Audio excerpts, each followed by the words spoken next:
IPL মানে কি জানো বস, ইন্ডিয়ান প্রিমিয়ার লিগ তো এখন আর সেটা নেই, বুঝলে তো। এখন একটু যুগ আপডেট হয়ে গেছে, ওই জন্য সেটা ইনজার্ড প্রিমিয়ার লিগ করে দেওয়া হয়েছে। রে বাপ রে, কি ধপ ধাপ করে সব ইনজার্ড হচ্ছে গো, দেখো দেখো দেখো। হ্যাঁ রে বাপ রে, কি লেভেলের সব ইনজার্ড হচ্ছে, আর বললো না। আর বললো না ভাই, 2-4 দিন আগে তোমাদেরকে আপডেট দিলাম তো যে 3-4টে প্লেয়ার আর কি ইনজার্ড আছে 2-3টে ফ্র্যাঞ্চাইজি থেকে। এখন মোটামুটি 70% ফ্র্যাঞ্চাইজির প্লেয়ার ইনজার্ড আছে, একটা করে ইনজার্ড মোটামুটি 7-8টা দলে আছে, বুঝলে তো। কি ইনজার্ড হচ্ছে রে ভাই, আর 7-8 দিন বাকি আছে, সব ধপ ধাপ করে ইনজার্ড হচ্ছে, বুঝলে। চিনতে পারছো না আমাকে? এই আমি তোমাদের খায়রুল দাগো। এই একটু একটু করেছি, আমি একটু দায়টা কেটেছি। হ্যাঁ, এবার কমেন্টে প্রশ্ন আসবে যে কি মজবুরি ছিল আপনার এরকম করার। চুলকুনি চুলকুনি ভাই, ইনস্টাগ্রামে দেখলাম, বেশ মনে হয়ে গেল, ওই জন্য আমিও করে ফেললাম। চাঁটবে না কেউ কমেন্টে, হ্যাঁ আমি জানি তোমরা খুব বড় বড় রোস্টার, বাট চাঁটবে না কেউ, একটু মন হলো, ওই জন্য একটু সেটকে দিন। কেমন লাগছে অবশ্যই জানাবে, হ্যাঁ। যাই হোক, এবার আসা যাক ভাই আমার আপডেটের দিকে। আমার দাড়ির দিকে ফোকাস করতে হবে না, তোমরা আমার কথার দিকে ফোকাস করো। এবার আসা যাক এই দিকে। এরে ভাই, প্রথমে কে কে ইনজার্ড ছিল? প্যাট কামিন্স ছিল, আর ওইদিকে তোমার জস হ্যাজেলউড ছিল, তাই তো। আর কে কে একটু প্রবলেম ছিল। এখন মোটামুটি 7টা দলের প্লেয়ার ইনজার্ড হয়ে গেছে। কেউ বলছে আমার কোচি হয়েছে ভাই, আমি 2-4 দিন ওর কাছে থাকবো, আমি আসতে পারবো না কো। কেউ বলছে আমার পিঠে ব্যথা, কেউ বলছে আমার পায়ে ব্যথা, আমি যাবো না কো, তোমরা প্লেয়ার খুঁজে নাও গে যাও। হ্যাঁ, একই কথা গো। এই 2-4 দিন পরে আর খেলাটা শুরু হবে। হ্যাঁ, ইন্ডিয়ান প্রিমিয়ার লিগ হবে ইয়ার, আইপিএল। আর তারা এরা হাত তুলে দিচ্ছে, না না না আমরা পারবো না, আমাদের খুব বড় প্রবলেম আছে, আমরা যেতে পারছি না। তাই আজ তোমাদেরকে সেই নিয়ে আপডেট দেবো যে কাদের কেমন ইনজার্ড আছে, ঠিক আছে, কটা করে প্লেয়ার ইনজার্ড হয়েছে, কে কে রিপ্লেসমেন্ট হতে পারে।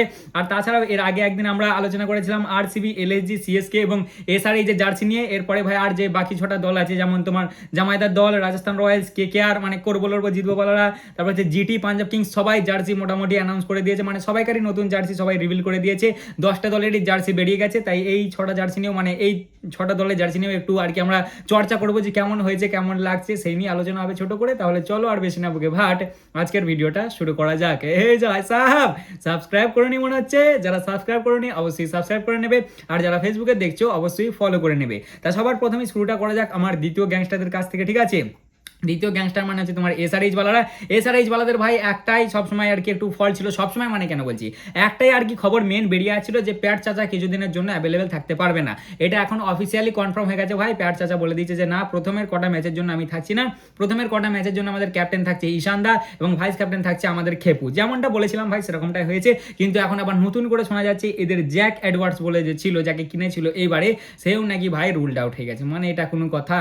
এটা কোনো কথা? হ্যাঁ, একই এদের কাছে সেরকম ফাস্ট বোলার নেই, কি জানি ভাই কাবিয়া দিদি কি করেছে, সেরকম ফাস্ট বোলার এরা কিনেই নি, বোলিংয়ের দিকে এরা ধ্যানই দিনি সেরকম। তারপরে আবার ধরো দুটো বোলার মোটামুটি সাইড ফাঁসবে, এরা ভালো রকম ফাঁসবে, মারবে 250, খাবেও 250। যাই হোক, এই হলো তোমার এসআরএইচ।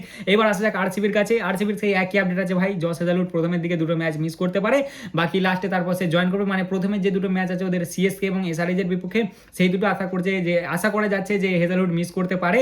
বাকি তোমার তারপরে যে এমআইয়ের বিপক্ষে ম্যাচটা আছে সেখানে আশা করা যাচ্ছে যে জয়েন করে যাবে হেজালউড দা। দেখা যাক এবার কি হয়। বাকি আর সেরকম আরসিবির ভয় খাওয়ার মতন কিছু নাই, ঠিক আছে।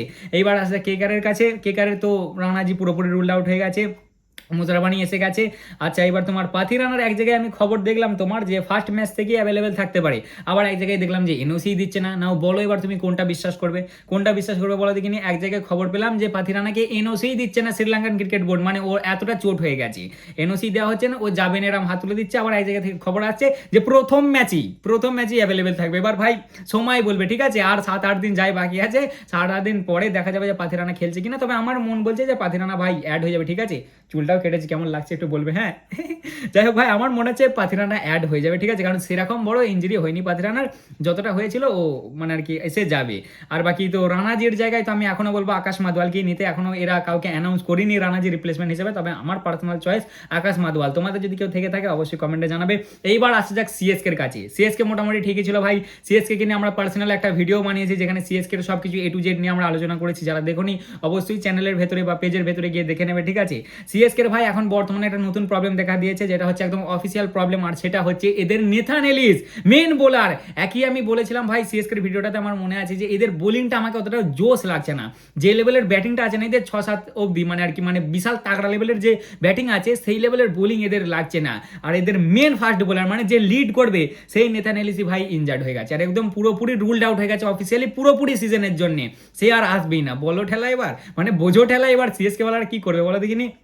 সিএসকে ওয়ালাদের জন্য কিছু কিছু অপশন আছে। সিএসকে ওয়ালারা অলরেডি ভাই তোমার আর কি রিপ্লেসমেন্ট খোঁজা শুরু করে দিয়েছে। তাও আমার চোখে যে যে অপশনগুলো আছে, এক হচ্ছে তোমার ব্যাটম্যান আছে যে অলরেডি পিএসএল এ পিক হয়ে গেছে, বাট চলে আসবে, ঠিক আছে, বললি চলে আসবে, ব্যাটম্যান চলে আসবে। দ্বিতীয় তোমার ওই স্যাডলে ভ্যান সালভিক আছে, সেই তোমার ইউএস এর ভালো বোলার, ভালো পারফরমেন্স দিয়েছে টি-20 ওয়ার্ল্ড কাপে। এরপরেই তোমার স্পেন্সার জনসন আছে, এর আগের বারে কেকেআরের হয়ে খেলেছে। তারপরে জেরাল কর্জিয়া আছে, তোমার নবীনুল হক আছে, আলজারি জোসেফ আছে, আর সর্বশেষে আকাশ মাদওয়াল আছে। এই কটাই আমি অপশন দেখছি। পার্সোনালি আমার চয়েস তো ভাই ব্যাটম্যান বেশ ভালো হবে, কারণ ভালো পারফরমেন্স দিয়েছে ব্যাটম্যান। আর তাছাড়াও তোমার সে কেউ স্যাডলে ভান সালভিক, উচ্চারণ যদি না ঠিক করতে পারি কিছু মনে করো না, ঠিক আছে। ওই যে ওই ভ্যান দাদা আছে, ভ্যান দাদাকেও নিয়ে যেতে পারে।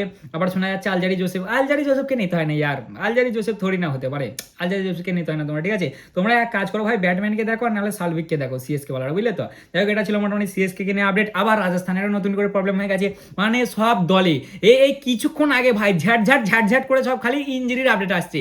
আর ইঞ্জুরি মানে এরকম ইঞ্জুরি নয় যে 2-3টে ম্যাচের জন্য ইঞ্জুরি, কি ভাই কিছুদিন খেলতে পারবে না, পুরোপুরি রুলড আউট, একদম হাত তুলে দিচ্ছে যে আমরা যেতে পারবো না এবারে, বুঝলে, আমরা এবারে টাটা করছি। এরপরে আসা যাক তোমার রাজস্থান রয়্যালসের কাছে। রাজস্থান রয়্যালসের আপডেট আসছে স্যাম কারানের ইঞ্জুরি। শোনা যাচ্ছে নাকি স্যাম কারান ভাই রুলড আউট হয়ে গেছে পুরোপুরির জন্য, পুরোপুরি তোমার আর কি সিজনটার জন্য, মানে এটা কোনো কথা। রাজস্থান রয়্যালস মোটামুটি পুরোপুরি ফিট হয়ে গেছিলো ভাই, এদের কম্বিনেশন বেশ ভালোই লাগছিল দেখতে। হ্যাঁ, এদের টপ অর্ডার একটু বেশ ভারী আছে, আর তাছাড়াও একটু এক্সপিরিয়েন্স কম আছে, মানে সব পুরো টপ অর্ডারটাই একটু ইয়াংস্টারে ভরা আছে। বাট এদের মধ্যেখানে তোমার এই যে আছে না স্যাম কারান, খুবই একটা ইম্পর্টেন্ট প্লেয়ার ছিল, বুঝলে তো। আর শোনা যাচ্ছে নাকি স্যাম কারানই ইনজার্ড হয়ে যাচ্ছে, দেখা যাক এবার কি হয়, কাকে নিয়ে আসে। এরপরে 6 নম্বরে আসা যাক আমার সিরাজদার টিমের কাছে, অর্থাৎ পাঞ্জাব কিংসের কাছে।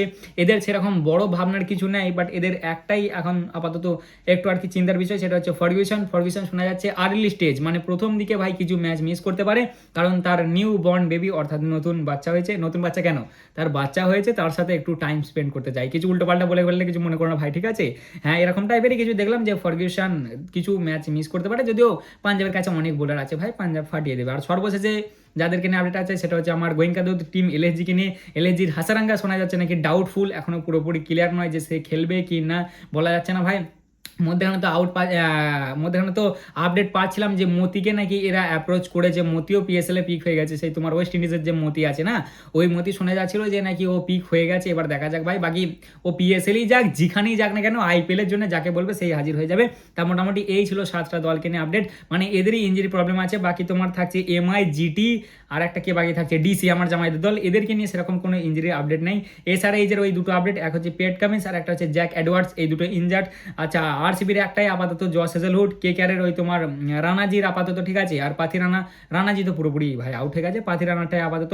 সিএসকে নেথান এলিস, সিএসকে ভাই লড়বড়ে হয়ে গেল ব্যাপারটা, বুঝলে, বেশ শক্ত ছিল সিএসকে, মানে বেশ ভালোই লাগছিল দেখে, কিন্তু নেথান এলিস সিএসকে কে বড় একটা ধাক্কা দিচ্ছে, মানে বড় একটা ধাক্কা দিয়েছে অলরেডি, যে নেথান এলিস রোল্ড আউট। এরপরে রাজস্থানের স্যাম কারান, এটাও রাজস্থান ভালো রকমই ধাক্কা খাবে। 6 নম্বরে পাঞ্জাব কিংসের ফার্গুসন, এটা প্রথমের দিকে মিস করবে, বাট পাঞ্জাবের কাছে অলরেডি বোলার আছে, এরা ঠিকঠাক করে ফেলবে। আর 7 নম্বর হচ্ছে এলএসজির হাসারাঙ্গা নাই বলে একটু, মানে যদি না আসতে পারে তাহলে এলএসজিরও প্রবলেম হতে পারে। এদের কাছেও সেরকম খাস আমি স্পিনার, ওই তো রাঠিজি আছে, আর একটা কাকে নিয়েছে, এরা তো পাইনি গো, তোমার রাহুল চাহারকেও পাইনি, বিষ্ণয়কেও পাইনি, এদের স্পিনে একটু তো নড়বড়ে আছে ভাই। হ্যাঁ, শাহবাজ আহমেদ আছে এদের কাছে আই থিঙ্ক। যাই হোক ভাই, হাসারাঙ্গা থাকলে ভালো হতো, এবার হাসারাঙ্গা না এলেও মতি ভালো বোলার হবে, বুঝলে তো, বেশ মতিও ভালোই হবে, দেখা যাক এবার কি হয়। তা মোটামুটি এই ছিল এদেরকে নিয়ে আপডেট। এরপরে যদি চলে আসি জার্সির কাছে, সবার প্রথমেই শুরু করা যাক আমার জামাইদার জার্সিটা দিয়ে, মানে আমার জামাইদার দলের জার্সিকে দিয়ে। তোমরা জার্সি এই সাইডে দেখতে পাচ্ছ, এটা হচ্ছে আমার জামাইদার দলের এইবারের জার্সি, যদিও এটা আকসারদা পড়ে আছে বর্তমানে, এর আগের বারের আর এইবারের মধ্যে বলতে গেলে ভাই ব্লু।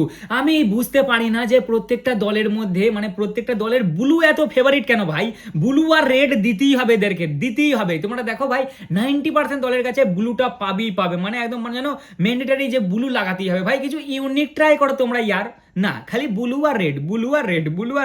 যাই হোক, দিল্লিটা তোমরা পাশে দেখতে পাচ্ছ ভাই, মোটামুটি অনেকটা একই আছে না, অনেকটাই চেঞ্জ করে দিয়েছে ভাই। ঘাটটা পুরোপুরি রেড ছিল, মানে কাঁধগুলো এর আগের বারে পুরোপুরি রেড ছিল, সেটাকে পুরোপুরি ইয়েলো করে দিয়েছে। আর বাকি যাই আছে, ইয়েলো কেন, সরি কি দেখছি আমি, ব্লু করে দিয়েছে, পুরোপুরি ব্লু করে দিয়েছে। আর তার সাথে স্পন্সার তো আপাতত আমি বুকে আর এইখানে ঠিকই দেখছি, হাতও ঠিকই আছে, মোটামুটি ভালো ভাই, জার্সি খারাপ করিনি, বুঝলে তো। নিচের দিকটা একটু রেড করে দিয়েছে, আর বাকি মোটামুটি ভালো। তোমরা দেখতেই পাচ্ছ পাশে, তোমরা কত দিচ্ছ 10-এর মধ্যে অবশ্যই জানাবে, আমি তো 10-এর মধ্যে 8 দিচ্ছি ভাই, যেমন টিম বানিয়েছে সেরকমই জার্সি, কিন্তু একটু ইউনিক ট্রাই করলে ভালো হতো না, সবাইকার খালি ব্লু আর রেড। যাই হোক, এরপরেই আসা যাক ভাই রাজস্থান রয়্যালসের কাছে। রাজস্থান রয়্যালসের জার্সিটা আমার একটা কাদের জার্সির সাথে যেন মনে পড়ছে, তোমার কে নিউজিল্যান্ডের মনে হয় না ইংল্যান্ডের একটা পুরোনো জার্সি এরকম ছিল, আরসিবির একবার পুরোনো জার্সি এরকম ছিল, মানে অনেকটা ওরকম টাইপেরই কনসেপ্টটা, বুঝলে তো। যাই হোক, এদেরও এর আগের বারে পুরো একদম বুকটা তোমরা দেখতেই পাচ্ছ, সাইডে পুরো বুকটা অরেঞ্জ ছিল, সেটা ওপর দিকে এখন তোমার ইয়ে করে দিয়েছে ব্লু, দেখো এইখানেও ব্লু, সব জায়গায় ব্লু। আর তোমার নিচের দিকটা এরা ইয়ে করে দিয়েছে, কি বলে, পিঙ্ক করে দিয়েছে, হাতের এইখানে শোল্ডার ফোল্ডার সব ব্লু, একদম পুরো ব্লু দিয়ে ছাপিয়ে দিয়েছে ওপরটা একবারে, ঠিক আছে। বাকি তোমার স্পন্সার সব ঠিকই আছে, মেন স্পন্সার চেঞ্জ হয়েছে, সাইডের স্পন্সারটাও চেঞ্জ হয়েছে, মোটামুটি ভালো লাগছে, খারাপ নয়, বুঝলে তো। এদেরকেও আমি আপাতত 10/7 দিচ্ছি। এরপরে আসা যাক করবো লড়বো জিতবো রে কেকেআরের জার্সির কাছে। কেকেআরও ভাই পুরো জার্সির কনসেপ্টই চেঞ্জ করে দিয়েছে, মানে অনেকটাই পার্পেল আছে, বাট এরাও অনেকটাই চেঞ্জ করে দিয়েছে। এরা ধারে দুটো কাস্তে লাগিয়েছে, যে কাস্তে এদের সাধারণত ছিল না এর আগের বারে।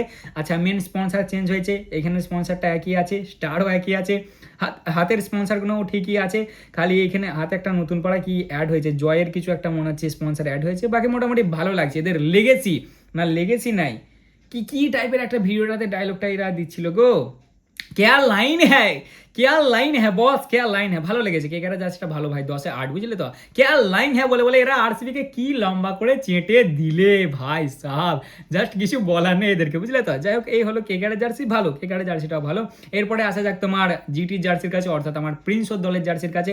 প্রিন্সর দলের জার্সি তো সেরকম কিছু চেঞ্জ হয়নি, কালারটা মনে হচ্ছে আর একটু ডিপ হয়েছে, আগের বারে হালকা একটু ফেড ছিল, এবারে হালকা একটু ডিপ হয়েছে, মেন স্পন্সার চেঞ্জ হয়েছে, এখানের স্পন্সারটাও চেঞ্জ হয়েছে, বাকি মোটামুটি সব ঠিকই আছে, ঘাড়ের সব ঠিকই আছে। এদেরও 10/8। আমার সব জার্সি ভালো লাগে, আমি জার্সি সেরকম রিভিউ করতে পারি না, বুঝলে তো, যে আমি বেশ একদম ইন ডিটেলসে খুঁতিয়ে তোমাদেরকে বলবো, ওরকম আমি পারি না। আমাকে সব জার্সি ভালো লাগে, কোনো জার্সি সেরকম খারাপ লাগে না। তবে যেটা আমার এইবার একদম পছন্দ হয়নি ভাই, আমি হেটার নয় এই দলের, বাট আমার পার্সোনালি পছন্দ হয়নি পাঞ্জাব কিংসের জার্সিটা। মানে কেন ইয়ার, এটা কি বানিয়েছো তোমরা ভাই? এটা হ্যাঁ মনে হচ্ছে প্র্যাকটিস কিট বানিয়ে দিয়েছে, বলে দিন। হ্যাঁ, এদের প্র্যাকটিস কিটটা এর থেকে ভালো, মানে প্র্যাকটিসের জার্সিটা। এর আগের বার তোমরা সাইডে দেখতে পাচ্ছ, এর আগের বারের জার্সিটা দেখো পুরো রেড ছিল, জানি ওই তো আগেই বললাম তোমাদেরকে, রেড আর ব্লু। এইবারে ভাই কি করেছে, এলা কাঁধে ব্লু মেরেছে, হালকা ব্লু, এটা ব্লুই তো, হ্যাঁ ব্লুই লাগছে। মেন স্পন্সার চেঞ্জ হয়েছে, এখানের স্পন্সারটার নামটা হালকা ছোট করে দিয়েছে, হাতের স্পন্সারগুলো মোটামুটি সব আগেরগুলোই আছে, না চেঞ্জ হয়েছে মনে হচ্ছে একটা দুটো। যাই হোক, কত আমি ডিটেলসে যাচ্ছি না, কি করেছে বলো দেখিনি। এরা আগের বারটা কি খারাপ ছিল। পাঞ্জাব কিংসের জার্সি আমার ভাই একদম ভাল লাগে না, মানে এটা কেমন টাইপের জার্সি করে আর, প্যান এক আলাদা, ওপরের জার্সি এক আলাদা, কোনো মানে কোনো ম্যাচিং থাকে না এদের জার্সির মধ্যে, আজবই একটা জার্সি এরা বানিয়ে দেয়। যাই হোক ভাই, এটা ছিল মোটামুটি পাঞ্জাব কিংসের জার্সি। এদেরকে আমি দিচ্ছি ভাই 10/4 দিচ্ছি, আমার সেরকম খাস লাগেনি পাঞ্জাব কিংসের জার্সিকে। আর এরপরেই আসা যাক মুম্বাই ইন্ডিয়ান্স, অর্থাৎ অরিজিনাল গ্যাংস্টারদের কাছে। গ্যাংস্টারদের জার্সিও তোমরা এই পাশে দেখতে পারছো, বাট এর আগের বারটা একটু ভালো ছিল মনে হচ্ছে, বুঝলে। আমাকে তো 2025-এর জার্সিটাই ভালো লাগছে, 2026-এরটাও ভালো, বাট 2026-এরটা একটা পুরোনো ফিল আসছে, একটা পুরোনো টাইপের একটু ফিল আছে, বুঝলে। যাই হোক, এদেরও সেই ব্লু, সব ব্লু, খালি সব ব্লুই লাগাই ভাই, সবাই খালি ব্লুই লাগায়। এদেরও সেরকম চেঞ্জ বলতে মেন স্পন্সার একই আছে, এইখানের স্পন্সারটা খালি চেঞ্জ হয়েছে, মানে এইখানে যেটা থাকে, বাকি হাতের স্পন্সারগুলো সব সেমই লাগছে। এটা মোটামুটি ভালো ভাই, 10/6। তা মোটামুটি এই ছিল সব কটা দলের জার্সি রিভিউ আর ছোটোখাটো আপডেট। কেমন লাগলো অবশ্যই জানাবে, ভালো লাগলে লাইক কমেন্ট শেয়ার অবশ্যই করবে, ঠিক আছে। আমি একটু মানে আর কি রেগুলারলি আপডেট দিতে পারছি না, বাট কিছুদিন পর থেকে মানে আইপিএলটা শুরু হলে একদিনও মিস যাবে না, ঠিক আছে ভাই, মানে সব খবর একদম ধাড়ার খবর পাবে, ঠিক আছে। তাই এই ছিল আজকের ভিডিও, কেমন লাগলো অবশ্যই জানাবে, ভালো লাগলে লাইক কমেন্ট শেয়ার অবশ্যই করবে। দেখা হচ্ছে আবার পরের ভিডিওতে, চলো ততক্ষণের জন্য টাটা।